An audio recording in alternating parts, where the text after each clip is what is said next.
Eu que agradeço o convite, Pedro, e em teu nome eu cumprimento a todos os companheiros da Regional Rio do Sinal, companheiros que alguns eu já conheço há bastante tempo e outros a gente vem trocando figurinha durante essas lives que a gente tem feito agora durante a pandemia. Eu espero que a gente tenha boas coisas para falar, porque o tema não é bom. Quando a gente fala de reforma administrativa, o pessoal mais antigo deve lembrar que a gente já falou desse assunto, já discutiu, já revirou bastante isso há alguns anos atrás, durante o governo Fernando Henrique. Mas eu vou mais longe.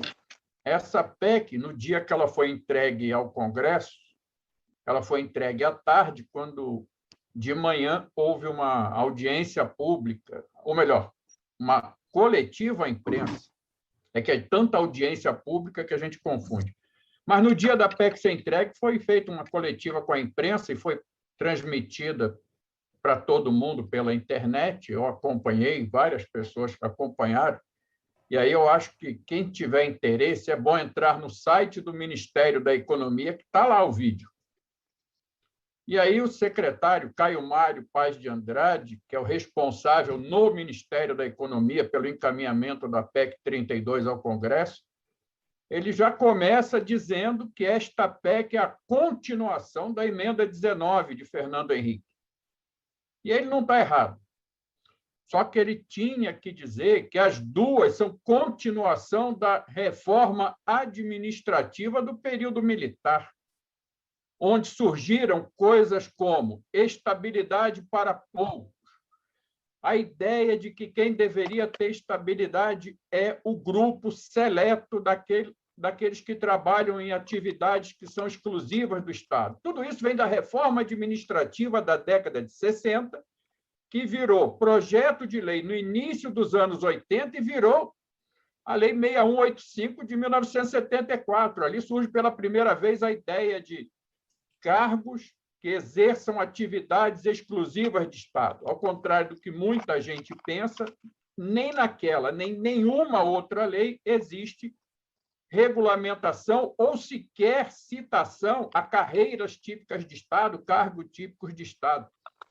Mas por que eu comecei por aí? Porque para lembrar o seguinte, desde a década de 60, se a gente conseguir fazer uma vinculação, naquele período que estávamos aqui em ditadura, e o Chile estava entrando numa ditadura também naquele período, estava chegando na América Latina a turma da Universidade de Chicago com um projeto neoliberal, porque eles tinham chegado à conclusão de que a América Latina era o melhor laboratório para botar em prática. Então, a ideia era colocar em prática o modelo de Estado neoliberal na América Latina e no leste europeu, onde eles pretendiam fazer, sob a tese que seria divulgada de modernização, e acabou acontecendo depois da queda do Muro de Berlim, que, por sinal, faz aniversário hoje, a construção do Muro de Berlim, não a queda.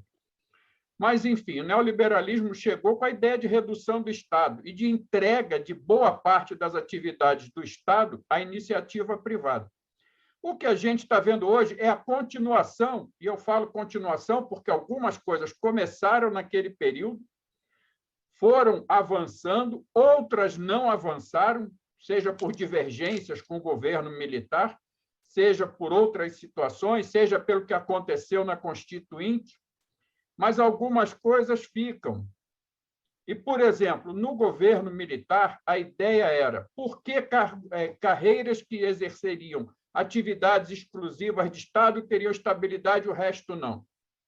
Se a gente olhar a exposição de motivos da lei que jogou todo o restante do funcionalismo público para a CLT, o argumento deles é simples: facilidade de demissão, facilidade de rotatividade, diminuição do custo de pessoal, porque, por exemplo, eles citam isso no texto, um servidor CLT que tenha que ficar mais de 15 dias numa licença fica à custa do Instituto de Previdência, lá fora, geral. Não dá um centavo de prejuízo para o Tesouro enquanto despesa de pessoal, coisa que, com o regime jurídico único, isso foi desfeito.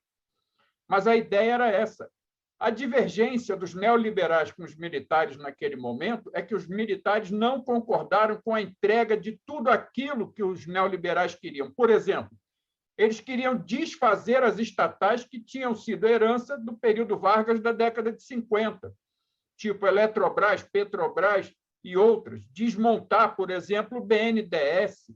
E aí a ideia não foi bem aceita porque os militares entendiam que aí eles perderiam poder.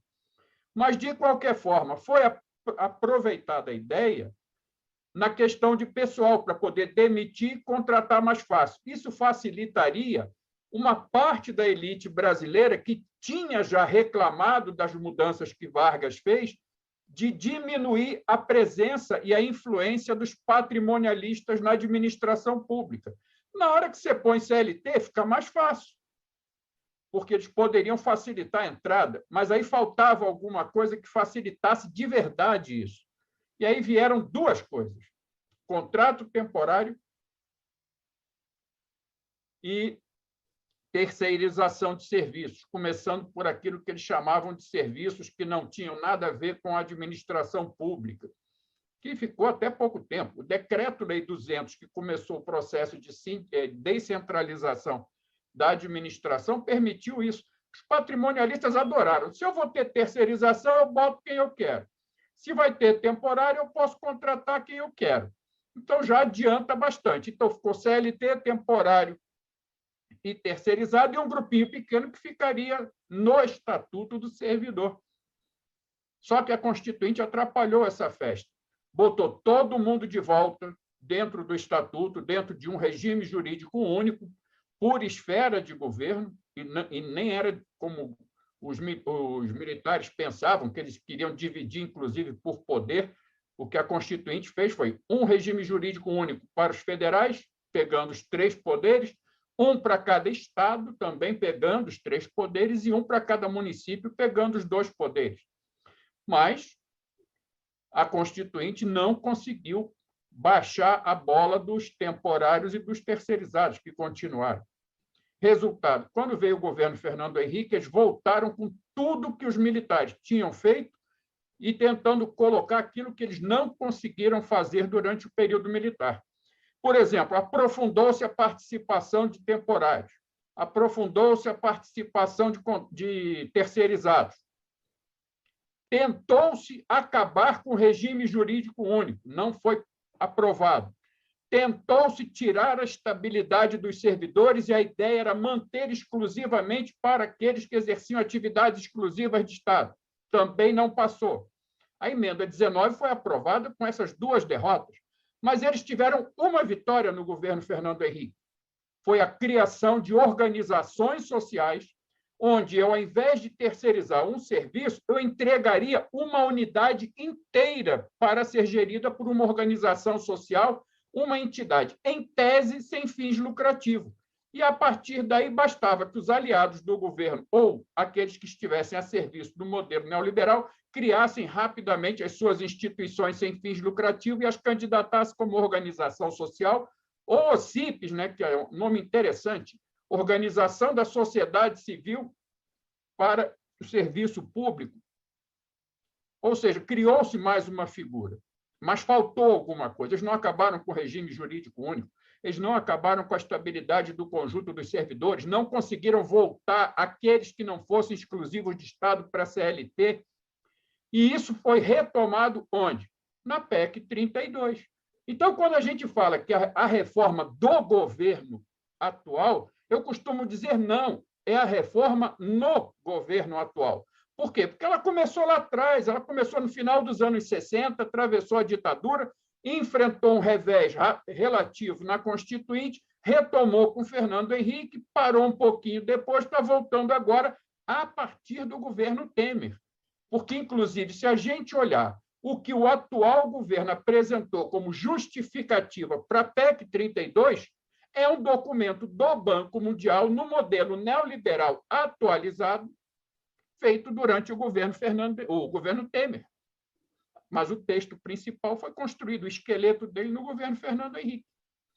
Então, nós temos que ter claro isso. Não é a reforma do governo Bolsonaro, é a etapa da reforma no governo Bolsonaro.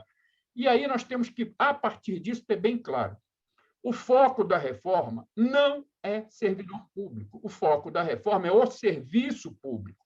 Só que, para eu privatizar o serviço público, eu preciso tirar os servidores do meio do caminho. Por isso, tudo que está sendo proposto para servidores. E aí, quando eu falo privatizar o serviço público, é porque, se a gente olhar o esqueleto dessa PEC 32, que é o cerne, que é a reforma em si, está toda ela no artigo 37A da PEC 32, que mantém e aumenta a participação de organizações sociais. A terceirização não precisa mexer, porque já tivemos uma lei e um decreto no governo Temer que permitem a terceirização de praticamente todas as atividades do serviço público brasileiro, tirando cargos que têm poder de decisão, ou aqueles que exercem uma atividade muito específica daquela instituição, tudo, absolutamente tudo, pode ser terceirizado. A PEC não mexe, já está feito, porque faz parte daquela reforma. Uma outra coisa, nós temos que vincular sempre esta reforma que está sendo feita agora, através da PEC 32, com a última reforma, que foi a reforma da Previdência, e com a instauração de um limite de gastos através da emenda 95, que ainda tem muita gente que acha que a emenda 95 vale por 20 anos. Vale aquele texto, mas a chamada PEC emergencial, a PEC 186, que virou emenda constitucional 109, tirou vários pontos da emenda 95, espalhou pela Constituição, saiu da parte transitória, botou na permanente e espalhou para estados e municípios. Se alguém acha que aquela reforma do teto de gastos é ainda a emenda 95, tem que ler o que foi aprovado na PEC emergencial. Mas, enfim, voltando aqui para esta reforma, o que aconteceu de interessante nesse processo de ditadura militar Fernando Henrique agora? Manteve-se tudo, como eu falei, aprofunda a participação de setores de fora do serviço público dentro, e aí o mais importante para eles, e que eles não aceitam nem discutir, o relator, quando dá entrevista, ele dá um toque do que pode ser, do que ele pode estar pensando, mas não fala do artigo 37A. Por quê? Porque, além dos temporários, além dos terceirizados, entram, junto com as organizações sociais e com as OCIPs, empresas privadas que visam lucro no mercado geral.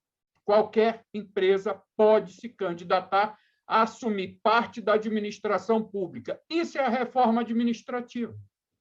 E aí, como é que ficaria o serviço público com essa reforma implantada? Primeiro, seguindo a lógica das organizações sociais do período de Fernando Henrique, atualizando para a regra atual e o que se propõe depois da PEC 32 aprovada. Toda a atividade pública, social, de média e baixa complexidade seria executada por organizações sociais, OCIPs e outras entidades filantrópicas sem fins lucrativos, tipo Santas Casas de Misericórdia na área da saúde, por exemplo. Tudo, absolutamente tudo. Com isso, as chamadas UBS, Unidades Básicas de Saúde, em todo o país, sairiam da gestão dos prefeitos e iria para a gestão de organizações sociais, ou OCIPs, ou Santas Casas.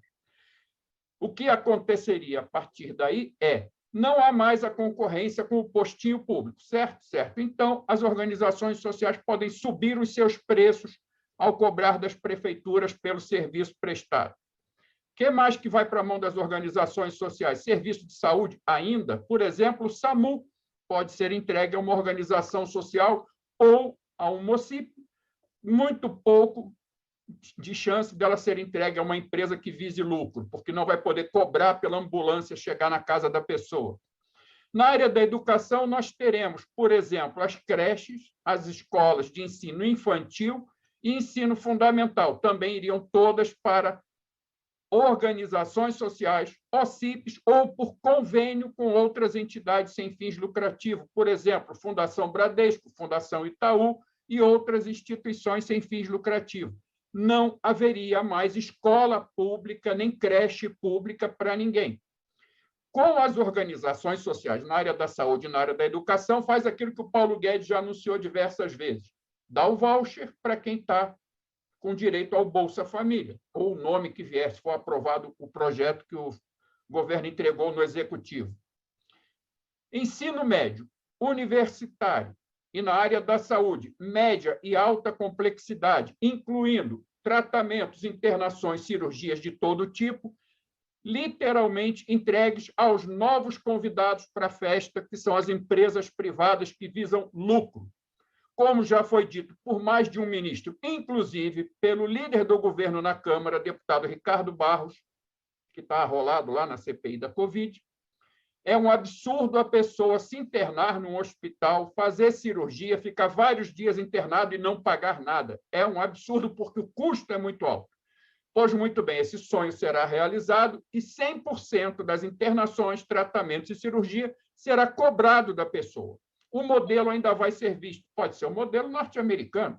Interna, trata, faz a cirurgia, devolve para casa e manda a conta junto com a pessoa na ambulância para voltar para casa. Pode ser esse. No caso da educação, ensino médio, técnico, tecnológico e universitário, totalmente privatizado, podendo usar dois modelos também de financiamento. Por exemplo, as universidades que ainda permaneceriam com algum vínculo com o Ministério da Educação seriam cedidos a empresas privadas que poderiam, através dos seus institutos, receber a instalação, a força de trabalho e todos os equipamentos dentro da universidade. Eliminariam os cursos, por exemplo, como disse Paulo Guedes, da área de humanas, permaneceriam aqueles cursos de interesse econômico regional. E um exemplo que foi dito, eu já tenho dito isso em várias ocasiões, a região centro-oeste, por exemplo, o foco da economia principal da região é o quê? Agronegócio exportador. Pois, muito bem, as universidades federais de Goiás, Mato Grosso do Sul e até de Tocantins, na região norte, formariam pessoas que atenderiam às necessidades do agronegócio exportador. Mas essas pessoas teriam que pagar pelo estudo de duas formas, ou cobrando mensalidade ou usando um modelo chileno que é parecido com o FIES brasileiro.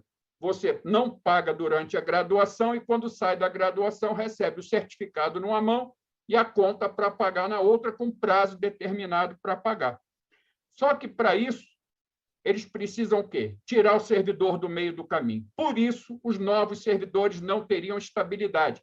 E, como disse o secretário adjunto do Ministério da Economia, Dr. Gleison, os cargos novos podem ter desligamento por qualquer motivo, inclusive por se tornarem obsoletos.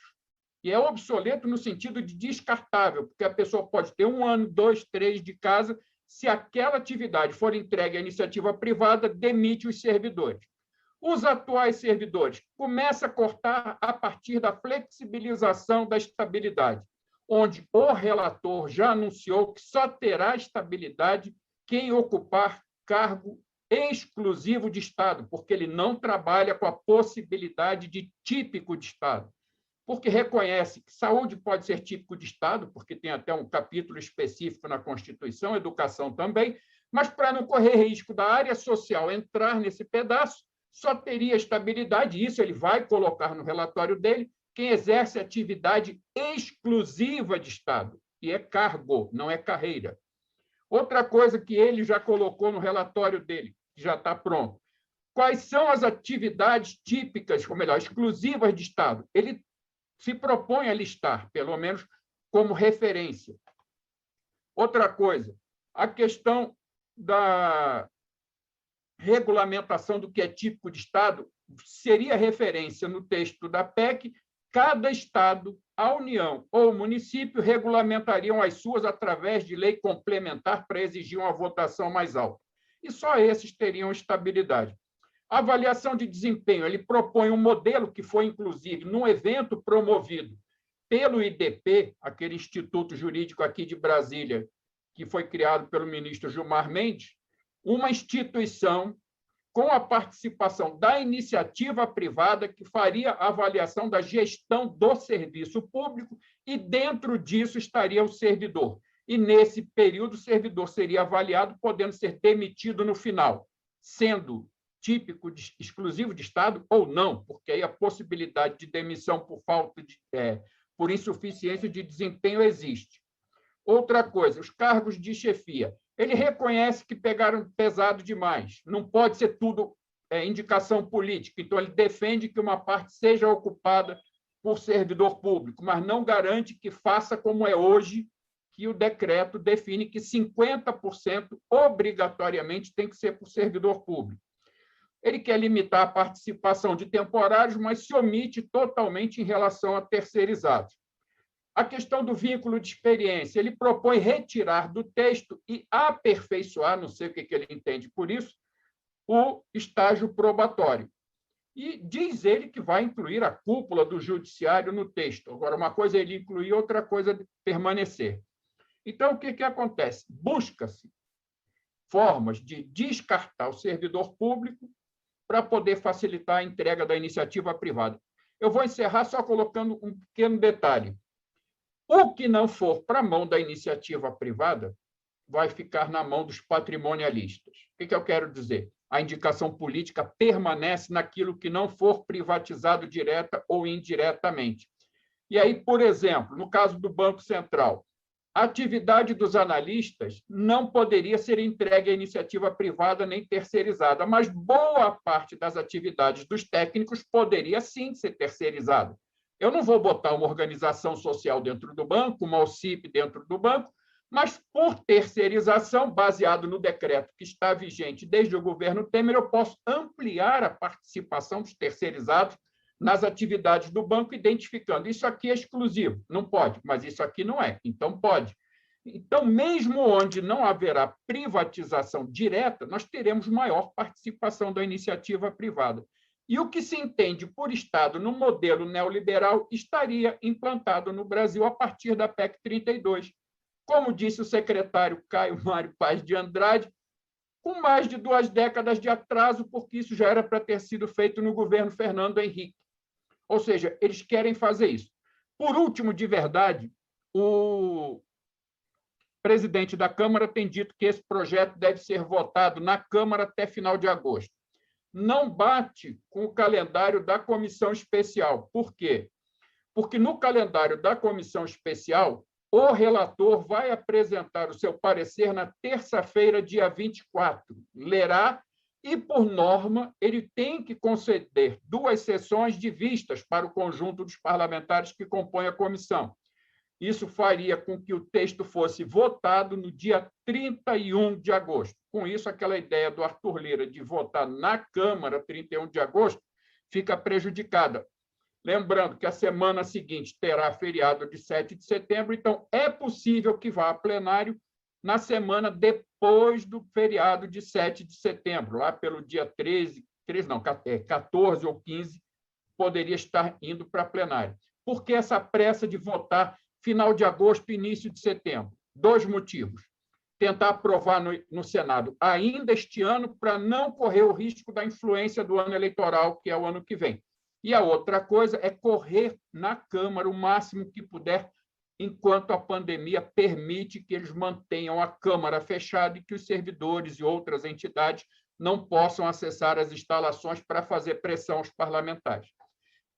É isso inicialmente, depois nas perguntas a gente pode aprofundar um pouco alguma coisa. Bom, o que eu estava colocando era exatamente o fato de que a experiência que o Vladimir coloca com referência à reforma administrativa, ela nos traz essa sensação que não é agradável de que o governo quer colocar o serviço público federal à deriva, no mar, não é? Ou seja, toda a estrutura do serviço público teve um embasamento que vem de décadas e que tem como base a função pública do servidor, ou seja, o cargo não se remete apenas a um salário e a uma estrutura administrativa. Ela se remete principalmente a uma função pública a ser desempenhada por um servidor, não é? Nesse momento, o que a gente percebe é essa tentativa de passagem para a esfera privada, não é? E isso num momento em que a gente encontra o mar muito revolto, que é exatamente a questão do teletrabalho, não é? Primeiramente, eu gostaria de esclarecer para muitos colegas que falam a questão do teletrabalho ou o trabalho remoto, né? Isso não se trata de uma opção, não é? A questão do teletrabalho ela já está na economia mundial há mais de 10 anos, não é? Ela vem evoluindo paulatinamente à medida em que a tecnologia vem permitindo, principalmente, maior capacidade de memória e maior capacidade de comunicação, não é? Só que isso cria uma situação que a epidemia criou quase que um teste de estresse, ou seja, nesse ano e meio que a gente tem acompanhado a pandemia, não é? Uma condição sanitária colocou dentro da necessidade de se criar postos de trabalho através do teletrabalho, uma condição em que todos os funcionários, dentro da sua possibilidade, passariam a exercer o teletrabalho dessa forma, não é? Só que isso cria uma certa impressão a muitos colegas que teletrabalho é esse primeiro movimento, em que você foi colocado em casa, as atribuições foram repassadas e que tudo muito atabalhoadamente se organizou e prosperou. O que a gente percebeu é que isso não é assim, ou seja, o teletrabalho tem um tripé muito mais problemático do que simplesmente você ir trabalhar em casa, não é? Você passa a ter uma continuação de um processo histórico. Se a gente lembrar a década de 80, quem tem idade lembra disso, houve um momento em que nenhum país da Europa mais tinha call center. Todos os call centers da Europa foram para a Índia. Por que isso aconteceu? Aconteceu porque a telecomunicação ficou tão barata que é mais fácil contratar indianos para fazer atividade de call center do que efetivamente você contratar um funcionário inglês, né? O teletrabalho hoje está funcionando dentro desse mesmo processo, ou seja, você consegue, através de equipamento eletrônico e base de dados, fazer com que o indivíduo se possa trabalhar em qualquer local do planeta, porque a telecomunicação lhe permite passar essa informação aos centros de comando, aos centros de processamento gerencial e, portanto, as decisões agora não precisam ser feitas de um prédio, não precisam ser feitas de uma matriz. Ela pode perfeitamente ser estabelecida por todo o local. Mas existe um porém que é muito importante lembrar. Isso não é simplesmente uma questão física. Isso também significa a passagem de uma autonomia de trabalho para um sistema de metas. O que eu quero dizer com isso? Eu quero dizer que, na medida em que a pandemia acelerou um processo no qual o trabalhador ia para casa, ele não ia para casa ficar de 9 às 18 horas esperando o trabalho aparecer. Ele já entra no processo de teletrabalho identificando o fato de que ele tem metas a cumprir e que o seu desempenho será basicamente estabelecido se ele cumpre ou não estas metas. E estas metas são quantitativas. Isso é que é uma questão muito importante que, às vezes, alguns colegas não se atentam a esse fato. Você está passando de uma autonomia, principalmente trabalho intelectual, você está passando de uma autonomia do trabalho intelectual em que você tem acesso à sua chefia, você tem acesso a outros colegas e pode modular a qualidade e a forma pelo qual o trabalho que vai ser entregue responde efetivamente à demanda. No teletrabalho, isso deixa de existir. Vamos ser bastante claros, não é? Você vai ser identificado como sendo uma pessoa que tem habilidade ou não de efetuar teletrabalho pela sua habilidade ou não de cumprir metas, e metas quantitativas, não é? Ora, e o que a gente percebeu isso? A gente percebe que, na medida em que muitas empresas e mesmo setores públicos começam a tentar antever o que seria esse sistema dentro dentro de uma certa normalidade, não é? Se percebeu claramente que a produtividade é muito maior do que a esperada. Ou seja, o trabalhador em casa, sob o regime de cota, de metas quantitativas, né, ele tem capacidade de concentração e de fixação de metas que possibilita você mudar radicalmente a estrutura de custos destas empresas. Por isso é que muitas pessoas se perguntam: ah, mas eu gosto de teletrabalho, eu gostaria de fazer teletrabalho, mas se você não quiser o teletrabalho, você pode voltar ao presencial. Em termos de economia, essa discussão não vai perdendo sentido. Vai perdendo sentido porque, na medida em que o trabalhador em teletrabalho tem metas quantitativas a produzir, toda a matriz de custos se alterou. E, portanto, nenhuma empresa hoje que, por exemplo, passou por uma logística de galpão, de entregar e produzir, fazer uma linha de produção e fazer entregas através de uma equipe de entregadores, ele não vai mais poder voltar para o seu espaço empresarial com salas confortáveis, ar-condicionado e todo o processo. Por quê? Por uma questão muito simples. A matriz de custos mudou. Ele não tem mais condição de competir com aquela empresa que passou a logística para o galpão, não é? E isso também influencia no serviço público? Sim, influencia no serviço público.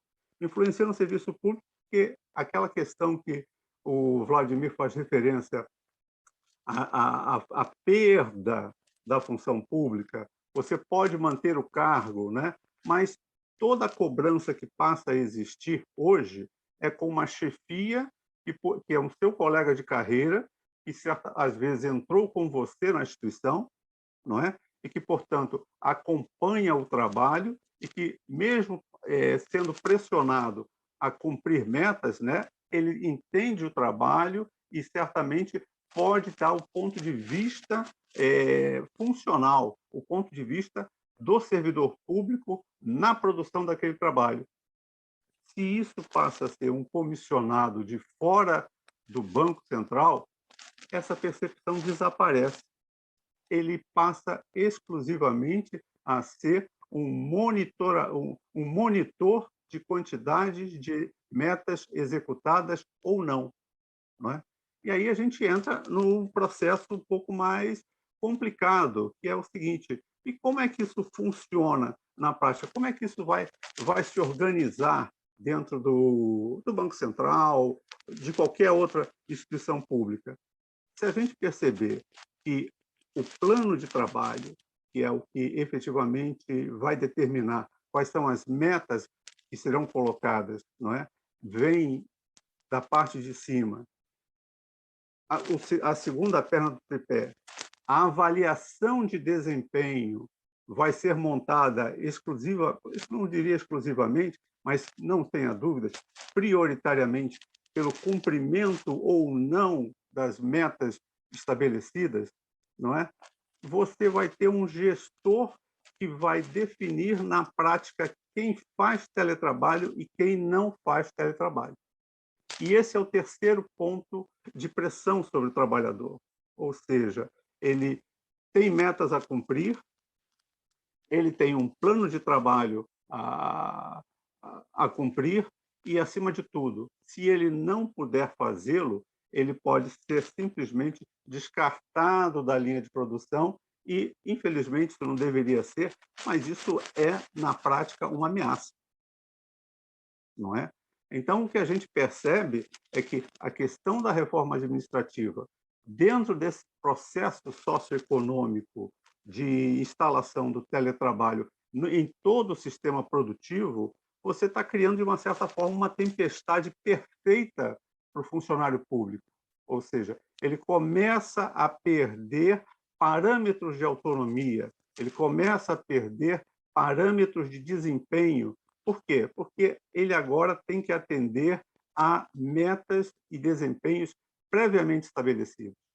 Ora, se você não participa desse processo de decisão, o que é que você está provocando? Você está provocando o que você vê hoje já em muitas empresas, que é o fenômeno do burnout. O que é o burnout? Burnout é o fato de que a pessoa, o funcionário, não é, na expectativa de conseguir obter as metas a qualquer preço para evitar a modificação do seu status, né, ele começa simplesmente a estar em um processo de estressamento contínuo, não é? Isso não é uma coisa eventual. Isso é uma coisa que modifica qualitativamente o trabalho do funcionário público, não é?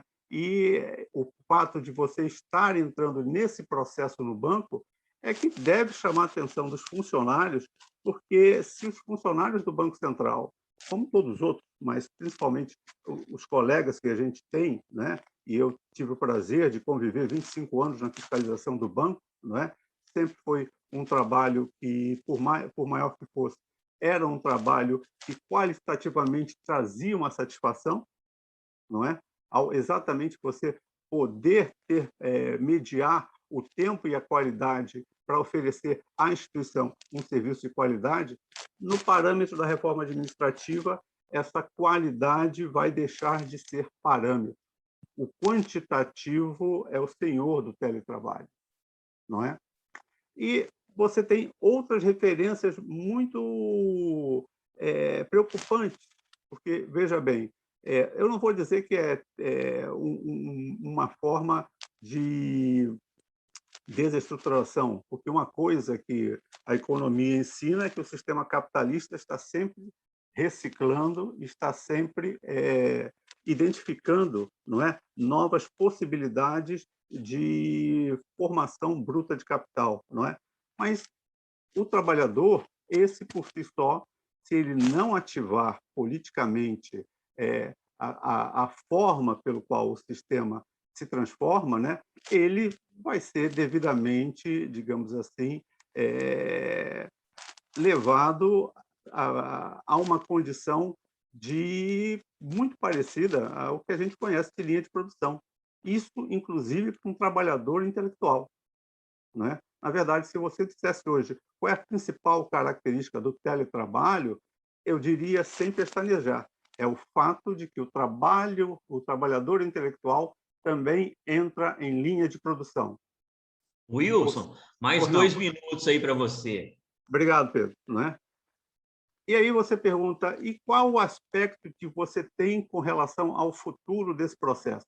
Esse processo está em andamento, não é? A gente tem experiências do que ocorre lá fora, principalmente na esfera privada, e alguma coisa que já vem sendo desenvolvida aqui no Brasil. Por exemplo, você já tem pesquisas referentes ao Tribunal de Contas do Estado, pesquisas referentes à Universidade Federal do Paraná, não é? E o que você vê é exatamente isso, ou seja, a percepção de desconforto do funcionário de que toda a produtividade que ele está tendo, ele não tem retorno. Ou seja, a instalação do teletrabalho faz com que toda a produtividade esteja sendo apropriada pela instituição pública, no caso dos servidores públicos, né? E, na esfera privada, então, efetivamente, pelo lucro que isso significa, não é? É importante a gente perceber que nós, principalmente os colegas que trabalham em regionais, o teletrabalho é uma faca de dois gumes. Ao mesmo tempo que permite uma melhor qualidade de vida, porque você sai do trânsito, você perde aquele tempo que a gente sabe perfeitamente que significa uma falta de qualidade, ele também te joga nessa linha de produção. Licença de capacitação para servidores online é online, não é? Banco de horas não existe em teletrabalho, não é? Muito provavelmente a lotação física de um servidor que está em teletrabalho passará a ser uma lotação virtual. Ele não precisa ter, e provavelmente não terá, uma vinculação direta no município aonde ele entrou. Então, a gente vê que existem vários riscos envolvidos nesse processo. E se a gente for entender que, junto nesse processo econômico-social, você está tendo uma reforma administrativa, é muito preocupante. é necessário que os colegas, os funcionários, passem a atentar exatamente de que forma a implantação do teletrabalho. De fato, a questão da pandemia não vale para esse fato, mas quando ela for colocada de fato, como é que isso será realizado, não é? A gente tem a Instrução Normativa 65 que entra em vigor, você já está iniciando, o próprio banco já está iniciando o processo de formatação do plano de trabalho, não é? E de uma avaliação de desempenho, não é?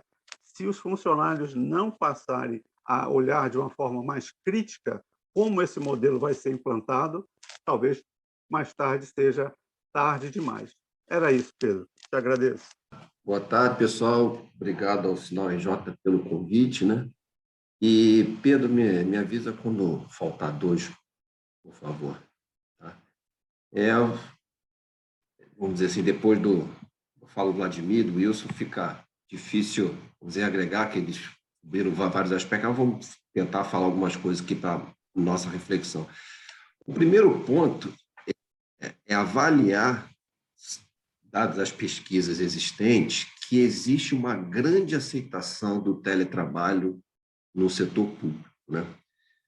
Na própria divulgação das regras do teletrabalho na Administração Pública Federal, que se ocorreu no meados do ano passado, foi final de julho, se eu não me engano, na Instrução Normativa 65, foi citada uma pesquisa da ENAP, junto com a Universidade de Duke, dizendo que 82%, né, com 30 mil respostas de servidores públicos, 82% relataram que após a pandemia gostaria de passar pelo menos um dia fora do escritório. Ou seja, pelo menos um dia fora em teletrabalho. E 65% reportaram que concordam totalmente ou concordam com a frase: no futuro vou pedir permissão para o teletrabalho.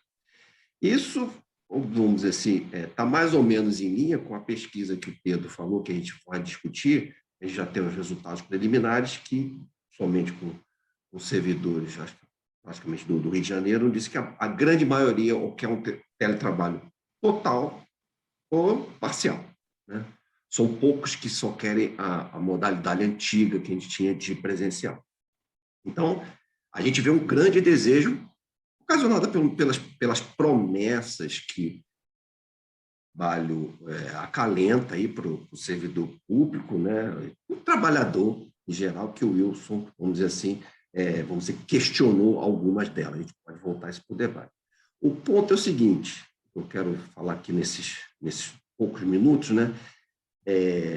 A hipótese que a gente trabalha é que as condições de trabalho nos setores privado e público, ela tendem a convergir ao longo do tempo.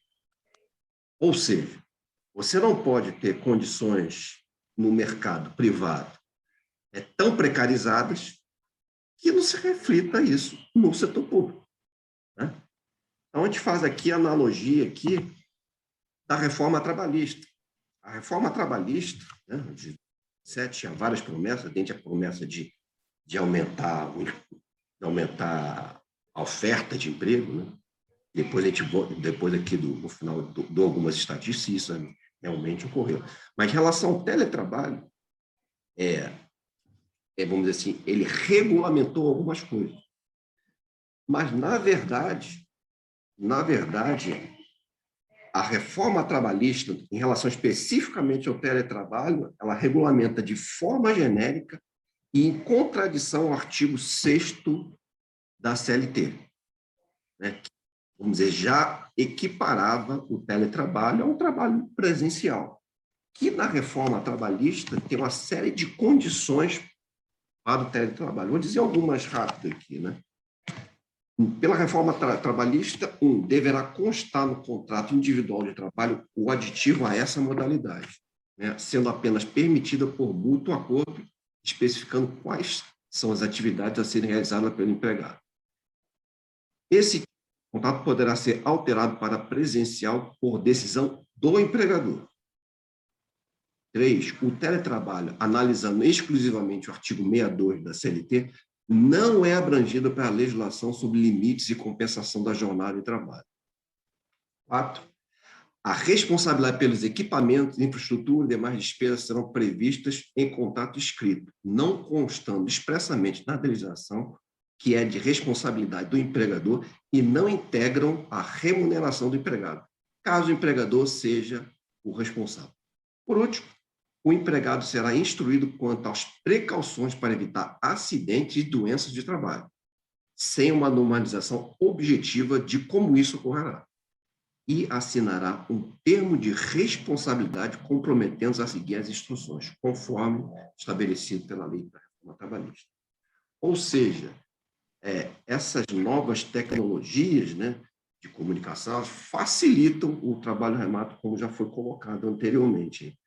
Mas o interesse do empregador nesse tipo de contrato é a facilidade que ele pode dispor da mão de obra sem os limites de jornada e custos fixos, né, que é a infraestrutura necessária.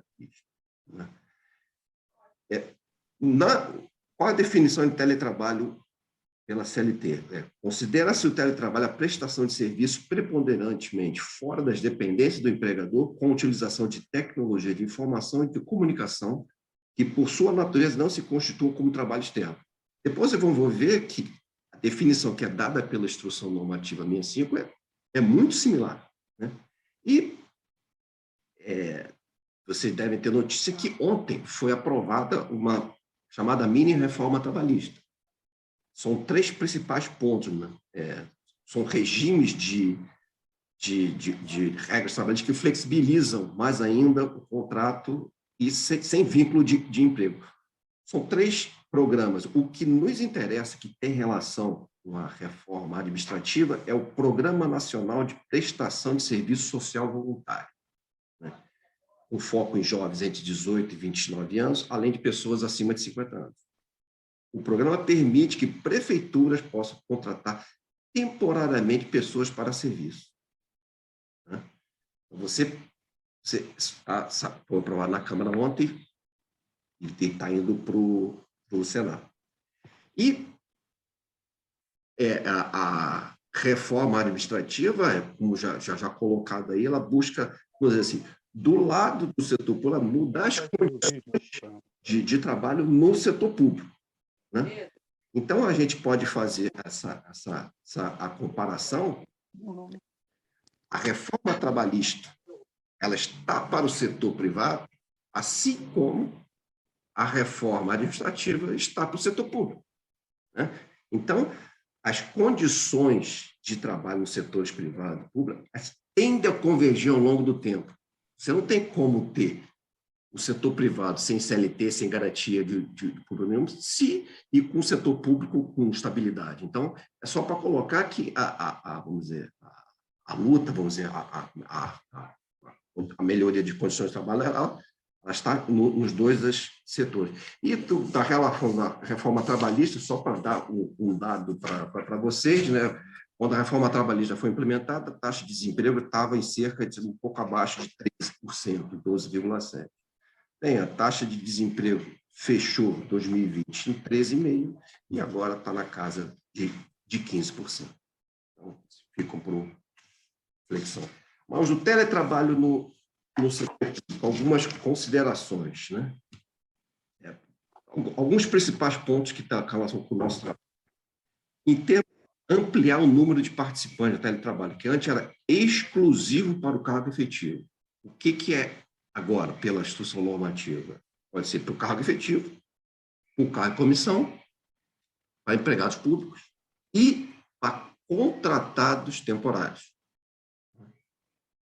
Então, vamos dizer, o oferecimento do teletrabalho, como já colocado aqui, tem um pressuposto de quais reformas, qual estado você quer, qual tipo de serviço público você quer oferecer, e uma autonomia para os gestores estabelecerem a hipótese de vedação para o teletrabalho. Né? A forma de teletrabalho na instrução normativa é muito parecida com a que está na CLT.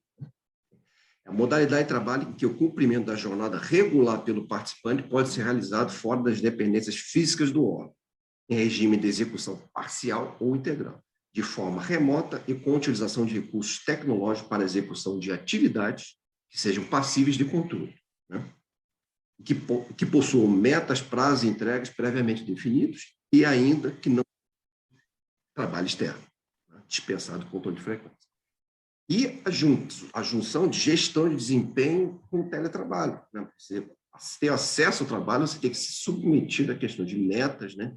De a qualidade das entregas. Aqui, só fazer um parênteses. Aqui, eu acho que ninguém está defendendo que o setor público não precisa de algum tipo de avaliação, algum tipo de entrega. A questão é que a reforma é vendida como se não existisse esse tipo de avaliação da qualidade do servidor público, né?